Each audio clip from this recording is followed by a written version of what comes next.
ఈరోజు కామ్రేడ్ అయోధ్య గారి అంత్యక్రియలు వేలాది మందితో ఇవాళ ఈ గ్రామంలో జరుగుతూ ఉన్నాయి. అయోధ్య గారు చిన్నతనం నుంచి కమ్యూనిస్ట్ పార్టీ భావాలతో ఈ ప్రాంత ప్రజల కొరకు అనేక ఉద్యమాలు ఆయన నడిపారు. ఆ ఉద్యమాల్లో అనేక నిర్బంధాలు ఎదుర్కొన్నారు.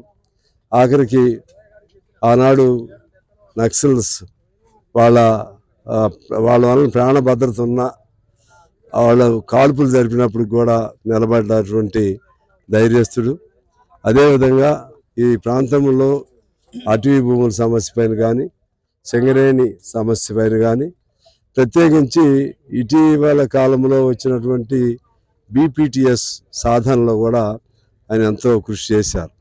బీపీటీఎస్ మంజూరీ అయితే ప్రభుత్వం ఇచ్చింది, కానీ ఇక్కడ అది సెలెక్ట్ చేసిన గ్రామాలు సిపిఐ ఏర్పాటు చేసిన గ్రామాలు, మన సాంబాయిగూడెం కానీ, చిక్కుడుగుంట కానీ, ఈ గ్రామాలు. అక్కడ మనకి ప్లాంట్ వస్తే ఈ ప్రాంతం బాగుపడుతుంది అనే ఉద్దేశంతో అందరిని నచ్చజెప్పి ఆ ప్లాంట్ ఇక్కడికి వచ్చే విధంగా చేయటంలో అయోధ్య గారి కృషి ఉంది.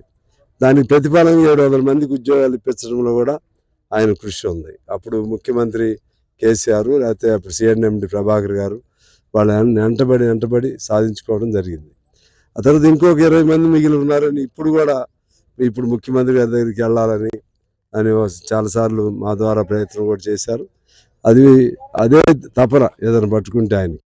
అదేవిధంగా దీటితో పాటు అసంఘటిత రంగం, లారీ వర్కర్లు, లేకపోతే పేదవాళ్ళు, విధంగా ఎంతో పేదవాళ్ళ గుండె చప్పుడులాగా అయోధ్య గారు ఉండేవాడు.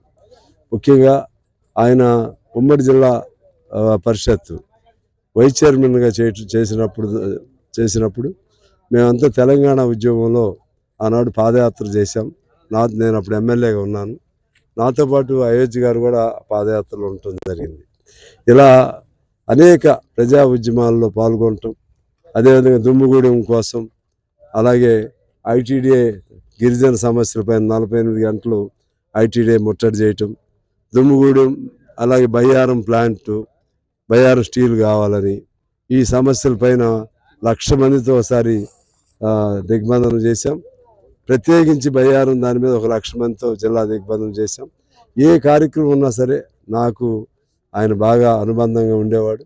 తర్వాత మా పెద్ద నాయకులు పువ్వాడు గారు కానీ, పెద్ద అబ్బాయి గారు, అటువంటి వాళ్ళు పెద్దవాళ్ళు అయినప్పటికి కూడా, ఇక్కడ ఈ ప్రాంతంలో పెద్ద అబ్బాయి గారు పెద్దవాడు అయినప్పటికి కూడా పినపాక నియోజకవర్గం, అప్పుడు బూర్గంపాడు నియోజకవర్గం, దీన్ని నిలబెట్టడంలో అయోధ్య గారి కృషి ఎంతో ఉంది. ఆయన ఉమ్మడి జిల్లాలో కూడా పెద్ద ఉద్యమాల్లో ఆయన ముందు ఉండి దేనికి వెరవకుండా కూడా ఉండేవాడు. అటువంటి ఆ వ్యక్తిని కోల్పోవటం ఇవాళ కమ్యూనిస్ట్ పార్టీ కుటుంబం కంటే కూడా ఈ ప్రాంతంలో ప్రతి పేదవాడికి కూడా తీరని లోటు అది. ఆ లోటుని ఎలా పూర్తి చేయాలో మేము పూర్తి చేయాలంటేనే బాధ, కానీ పూర్తి చేయడానికి ప్రయత్నం చేస్తాం. ఆ లోటుని భర్తీ చేసి ఆయన ఆశయాలని సాధించడానికి మేము కృషి చేస్తాం.